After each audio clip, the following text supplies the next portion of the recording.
జూబ్లీహిల్స్ ఉప ఎన్నిక అట్లాగే బీహార్ ఎన్నికలపైన మనతో మాట్లాడడానికి గ్రాడ్యుయేట్ ఎమ్మెల్సీ అంజిరెడ్డి గారు ఉన్నారు. సార్ చెప్పండి, ఇప్పుడు జూబ్లీహిల్స్లో బీజేపీకి డిపాజిట్ కూడా రాని పరిస్థితి, ఎందుకు అట్లా అంత వీక్ అయిపోయింది బీజేపీ అనుకోవచ్చు? భారతీయ జనతా పార్టీ ఎప్పుడు వీక్ కాదు. భారతీయ జనతా పార్టీ ఎప్పుడైతే మీరు అక్కడ ఎంఐఎం పార్టీతో సపోర్ట్తో ఈరోజు గెలవడం జరిగిందంటే, గతంలో బీఆర్ఎస్ ఏదైతే ఉందో ఎంఐఎం పార్టీ సపోర్ట్తో గెలవడం జరిగింది. ఎంఐఎం క్యాండిడేట్ తీసుకొని వచ్చి ఈరోజు కాంగ్రెస్ పార్టీ నిలవడంతోనే ఈరోజు కాంగ్రెస్ పార్టీ గెలిచింది.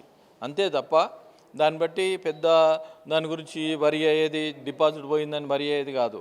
యాక్చువల్లీ ఏంటంటే దాంట్లో ఓటింగ్ పర్సంటేజ్ కూడా చాలా తగ్గింది. ఎవరైతే మేధావులు ఉన్నారో వాళ్ళందరూ ఉన్నారో బయటికి వెళ్ళిపోయారు. ఓట్లు కూడా వేయలేక ఓన్లీ 48.5% ఓటింగ్ జరిగింది. బీహార్ విషయంలో తీసుకుంటే 243కి అవుట్ 243కి 207 సీట్లు గెలవడం జరిగింది. అంటే బీహార్లో బంపర్ మెజార్టీ వచ్చింది. అంటే ఇది మొత్తం అంటే సమిష్టి కృషియా, లేకుంటే మోడీ పైన ఉన్న నమ్మకమా, డబల్ ఇంజన్ సర్కార్ అని మీరు చెప్తా ఉంటారు కదా, అదే దాని ప్రభావం ఎక్కువ పడింది? మీరు ఒకటే గుర్తుపెట్టుకోండి, భారతీయ జనతా పార్టీ విషయంలో తీసుకుంటే 101 సీట్లు ఇవ్వబడ్డది, 95 సీట్లు గెలిచింది. అంటే 95% మనం గెలవడం జరిగింది. అంటే మోదీ గారి మీద ఎంత నమ్మకం ఉంది, ఏ విధంగా పోతుంది, ఏ విధంగా దేశం అవినీతి లేకుండా నడుస్తూ ఉంది. 20 రాష్ట్రాల్లో మోదీ గారి ప్రభుత్వం ఉంది. మేము ఎక్కడ ఉలికిపోవడం, ఈరోజు గెలిచినా ఉలికిపోవడం, ఓడిపోయినా ఓడిపోవడం.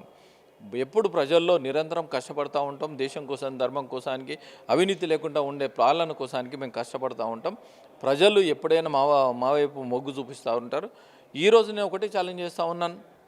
కాంగ్రెస్ ప్రభుత్వం వచ్చిన తర్వాత గవర్నమెంట్ వచ్చిన తర్వాత 8కి 8 సీట్లు మేము గెలిచినాం. వాళ్ళతో సమానంగా గెలిచినాం. ఎమ్మెల్సీ విషయంలో తీసుకుంటే మేము 2 ఎమ్మెల్సీలు మేము గెలిచినాం. మరి ఎక్కడ తక్కువ ఉంది? వాళ్ళు సిట్టింగ్ సీట్ కోల్పోయారు. ఎవరు కోల్పోయారు? బీఆర్ఎస్ కోల్పోయింది. కంటోన్మెంట్ అని ఏదైనా కోల్పోయింది. మాకు ఇబ్బంది ఏం లేదు. మా ప్రజలు మా ఎంబడి ఉన్నారు. ఎట్టి పరిస్థితుల్లో రాబోయే రోజుల్లో మేము డంకా పదంగా గవర్నమెంట్ వస్తుంది. ఎందుకంటే గతంలో మీరు చూసిరు, హుజురాబాద్ అయినా మునుగోడు అయినా వాళ్ళు డిపాజిట్ పోయింది. మరి ఈరోజు గవర్నమెంట్ ఎట్లా వచ్చింది? డిపాజిట్ పోతే మొత్తం పోయినట్టేనా? మరి కాంగ్రెస్ ప్రభుత్వం గవర్నమెంట్ రాలేదా? దాన్ని బట్టి ప్రజలు ఎప్పుడైనా ఎవరికి ఏ విధంగా మొగ్గు చూపాలో ఆ విధంగా మొగ్గు చూపాలి. ఇంకొకటి ఏంటంటే, ఇచ్చిన గ్యారంటీలు ఏదైతే ఉందో, ఇచ్చిన గ్యారంటీలు నెరవేర్చాలని ప్రజల తరఫు నుండి మేము డిమాండ్ చేస్తూ ఉన్నాం. మీరు ఇచ్చిన ఏవైతే ఉన్నాయో అవి నెరవేర్చినంత వరకు నిరంతరం ప్రజల తరఫు నుండి మేము పోరాడుతూనే ఉంటాం. అంటే గతంలో కంటే కూడా ఈసారి కూడా ఓట్లు తక్కువ వచ్చాయి కదా మీకు? అంటే మీరు ప్రభుత్వ వ్యతిరేకతను ప్రజల్లోకి బలంగా తీసుకోలేకపోయారా? మీరు ఒకటే గుర్తుపెట్టుకోండి, గతంలో మునుగోడులో చూశారు, హుజురాబాద్ చూశారు. అంతకుముందు వాళ్ళకి కాంగ్రెస్ పార్టీకి ఎన్ని ఓట్లు వచ్చినాయి, ఎందుకు తక్కువైనాయి? ఇది ప్లస్ మైనస్ అవుతూ ఉంటుంది. దాని గురించి వరి అయ్యే సమస్య లేదు. ప్రజలు ఒకసారి ఆలోచిస్తూ ఉంటారు.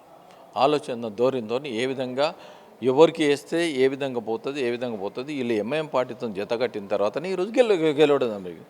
వాళ్ళు ఇండివిజువల్ గెలవలేరు. ఎంఐఎం పార్టీ క్యాండిడేట్ తీసుకొని వచ్చి ఈరోజు నీకు క్యాండిడేట్ లేక ఆ క్యాండిడేట్ నిలబెట్టారు. దాన్ని బట్టి ఆలోచించుకోవాలంతే. రానున్న జిహెచ్ఎంసీ ఎన్నికలు కానీ, స్థానిక సంస్థల ఎన్నికలు కానీ, అంటే దీని ప్రభావం ఏమైనా పడుతుంది అనుకుంటారా? ఏం పడదు. రాబోయే రోజుల్లో జిహెచ్ఎంసీ డంకాపదంగా చెప్తాం. మేము కైవసం చేసుకునే జిహెచ్ఎంసీ. ఎందుకంటే యువకులు ఉన్నారు, చదువుకున్న వాళ్ళు, ప్రతి ఒక్కరు ఓటింగ్ శాతం పెరిగినప్పుడు భారతీయ జనతా పార్టీ ప్రజలనే ఉంది, ప్రజల కోసం పనిచేస్తూ ఉంటుంది, ప్రజల మేలు కోసం పనిచేస్తూ ఉంటే రాబోయే రోజుల్లో డబుల్ ఇంజన్ సర్కార్ రావాలి. ఈరోజు తెలంగాణలో కాంగ్రెస్ ఏదైతే ఉందో డబ్బులు లేవని అంటూ ఉన్నారు. బీఆర్ఎస్ ఏ విధంగా డెవలప్ చేస్తుంది? డెవలప్ చేసేది ఉంది భారతీయ జనతా పార్టీ.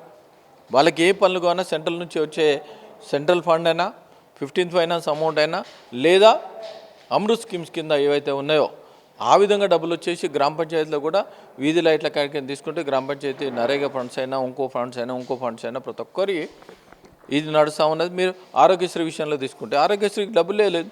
అందరూ ఆయుష్మాన్ భారత్ కింద కన్వర్ట్ అవుతూ ఉన్నారు. నేషనల్ హెల్త్ మిషన్కి ఎన్నో డబ్బులు వస్తూ ఉన్నాయి. అదేవిధంగా ఇప్పుడు 5 కిలోల బియ్యం కేంద్ర ప్రభుత్వం ఇస్తూ ఉన్నది. ఎంఎస్పీ మొక్కజొన్నలకు ఎంఎస్పీ చేసింది, పత్తికి ఎంఎస్పీ చేసింది. ఇవన్నీ ఏది ఉన్నా కానీ రాబోయే రోజుల్లో ప్రతి ఒక్కరు రైతులైనా ప్రతి ఒక్కరు ఆలోచిస్తూ ఉన్నారు. ప్రతి ఒక్కరిని మోసం చేసిన ప్రభుత్వం ఏంటంటే కాంగ్రెస్ ప్రభుత్వం. అంటే ఇప్పుడు జూబ్లీహిల్స్ ఎన్నికల్లో కూడా మీరు చెప్పారు వీళ్ళిద్దరు కలిసే పోటీ చేస్తున్నారు, అట్లాగే జిహెచ్ఎంసీ ఎన్నికల్లో కూడా వీళ్ళు టైఅప్ అయి ఉన్నారు అన్న విషయాన్ని కూడా మీరు పదే చెప్పారు. మరి జిహెచ్ఎంసీలో వీళ్ళని ఎదుర్కోవడానికి మీరు ఎట్లాంటి వ్యూహాలు రచిస్తున్నారు? మీరు ఒకటే గుర్తుపెట్టుకోండి, ఎక్కడైతే ముస్లిమ్స్ ఉన్నారో వాళ్ళని అటాచ్ చేసి, ఇక్కడ ఉన్నది 1,25,000 ముస్లిమ్స్ ఉన్నారు, దాన్ని అటాచ్ చేసుకొని మేము గెలవలేమన్న ఉద్దేశంతోనే ఆ క్యాండిడేట్ తీసుకొని వచ్చి నిలబెట్టారు. మిగతా కాన్స్టిట్యున్సీ లేనప్పుడు వాళ్ళకు గెలవడానికి సత్తా చాలదు. ఓన్లీ ఓల్డ్ సిటీ తప్ప మిగతా దానిలో వాళ్ళ సత్తా లేదు. 100% మేము కైవసం చేసుకుంటామని డంకాపదంగా నేను చెప్తా ఉన్నాను. బీహార్లో కూడా అంటే మీరు ఎస్ఐఆర్ కింద ఓట్లను తొలగించి కేవలం బీజేపీ ఓట్లు ఉంచి మిగతా వాళ్ళ ఓట్లు కూడా తొలగించి దాంతో గెలిచారని కూడా వాళ్ళు ఆరోపిస్తున్నారు. నేను ఒకటే చెప్తా ఉన్నాను, నువ్వు బీహార్ క్యాండిడేట్, నీ ఓటు తొలగించినా, నువ్వు ఓటు తొలగించి నీకు యాక్చువల్ ఇంత టైం ఉంటుంది, అది నెట్లో పోయి చూసుకోవచ్చు. ఎలక్షన్ కమిషన్ అది ఇండిపెండెంట్ బాడీ, అది ఎవరికి సంబంధం లేదు. ఏదైతే ఆధార్ లింక్ ఉందో దాన్ని బట్టి ఉంటుంది. ఎవరు ఓటు చోరీ ఎక్కడ కాదు. ఇప్పుడు నీ ఓటు ఉన్నది, నీ ఓటు తీసేసి హక్కు లేదు. ఏదైతే ఫామ్ 7, ఫామ్ 8, ఫామ్ 9 ఏదైతే ఫిలప్ చేస్తారో, ఏదన్నా ఇక్కడ నుంచి అక్కడ షిఫ్ట్ చేయాలన్నా, కొత్త ఓటు ఎన్రోల్ చేసుకోవాలన్నా ఆటోమేటిక్గా అది ఓపెన్ ఆన్లైన్. అది దాని గురించి ఓటు చోరీ అంటే దానిలో గంపగుత్తగా మేము ఓట్లన్నీ మేము తీసేస్తామా? దాన్ని తీసేయనికి రాదు. తీసేస్తే ఈరోజు ఇంతమంది ఇప్పుడు 65 మంది కాంగ్రెస్ పార్టీ నుండి నామినేషన్ వేసారు. మళ్ళీ వాళ్ళ ఓటు షేర్ అయిందా ఎక్కడన్నా? ఎమ్మెల్యేలు దాంట్లో 5 మంది గెలిచారు. దాన్ని బట్టి ఎంత పర్సెంటేజ్ చూసుకోరు, వాళ్ళ పర్సెంటేజ్ చూసుకోరాదు.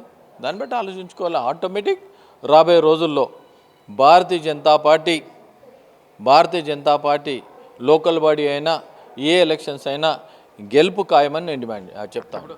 దేశంలో ఎట్లాంటి బాంబ్ బ్లాస్ట్ అయినా కూడా అది లింక్ మాత్రం హైదరాబాద్లో వెళ్తుంది. మొన్న ఢిల్లీ బ్లాస్ట్ కూడా హైదరాబాద్లో లింక్ ఉన్నాయి. మరి అందరూ ఉన్నత విద్యావంతులు డాక్టర్లే దాంట్లో పాల్గొన్నట్టు తెలుస్తుంది. దీనిపైన మీరు ఏమంటారు సార్? వాళ్ళు ఎవరైతే ఉన్నారో లింకు ఏదైతే మెడికల్ కాలేజ్ ఉందో ఆ మెడికల్ కాలేజీలో ఒక టీం ఏర్పడింది. ఈ ముస్లిం టీం ఏర్పాటు చేసి దాంట్లో ఏ విధంగా ప్రజలను చంపాలి, ఏ విధంగా బాంబ్ బ్లాస్ట్ చేయాలి, లేదా ఆమ్లంతో విషం తయారు చేసి టెక్నాలజీ ఏ విధంగా నేర్చుకోవాలి, ఒక డాక్టర్ టీం లెక్క దానికి న్యాక్ అనే ఏదైతే సింబల్ ఉందో న్యాక్ కూడా వాళ్ళకు ఎలిజిబిలిటీ కాదు. ఓన్లీ తప్పుడు ప్రచారంతో ఎలిజిబిలిటీ అని డాక్టర్స్ అన్న అలా ఓన్లీ ముస్లిమ్స్ వాళ్ళనే జాయిన్ చేసుకొని ఒక టీమ్గా తయారై దాని మీద ఎంక్వైరీ నడుస్తూ ఉంది. చాలామంది అరెస్ట్ చేయడం జరిగింది. ఎన్నో కార్లు కూడా సీజ్ చేయడం జరిగింది. అదృష్టవశాత్తు మనకేం కాలేదు. ఎవరైతే వాళ్ళు భయభ్రాంతులతో అక్కడ ఏదైతే సిగ్నల్ దగ్గర ఆడ తను బ్లాస్ట్ చేయడం జరిగింది. మిగతా వాళ్ళను అరెస్ట్ చేయడంతో ఏదైతే 2400 కిలోలు ఎక్స్ప్లోజివ్ ఏదైతే ఉందో చాలామందిని ప్రాణాలు కాబట్టి ఎన్ఐఏ మీద ఒక టీం అనేది గట్టిగా ప్రయత్నం చేస్తూ ఉంది. భారతదేశంలో ఎక్కడ ఏది జరిగినా కానీ ఇమ్మీడియట్లీ రియాక్షన్ అయ్యి అమిత్ షా గారు గిట్ట అక్కడ పోయింది, మోదీ గారు గిట్ట పోవడం జరిగింది. ఇంత రియాక్షన్ ఎప్పుడు ఏ ప్రభుత్వం చేయలేదు. అందుకోసానికి గట్టిగా ఉగ్రవాదం లేకుండా చేయాలనే ప్రభుత్వంతోనే కంకణం కట్టుకొని ముందుకు పోతా ఉన్నాం. జూబ్లీహిల్స్ ఉప ఎన్నికల్లో ఓటమి మమ్మల్ని ఎట్లాంటి కుంగదీయలేదు. అట్లా రాబోయే స్థానిక సంస్థల ఎలక్షన్లు అయినా కూడా జిహెచ్ఎంసీ ఎలక్షన్లు అయినా కలిసికట్టుగా పోరాడతాం, వాటన్నింటి కూడా మేము సాధించుకుంటాం. బీహార్లో మాత్రం మేము బంపర్ మెజార్టీతో గెలిచాము. అదేవిధంగా ఇక్కడ కూడా రానున్న కాలంలో అధికారంలోకి వస్తామని చెప్పి కూడా ఎమ్మెల్సీ అంజరెడ్డి చెప్తున్నారు. కెమెరామెన్ కళ్యాణ్తో కిరణ్ కుమార్, పల్లవి టీవీ, బీజేపీ ఆఫీస్, హైదరాబాద్.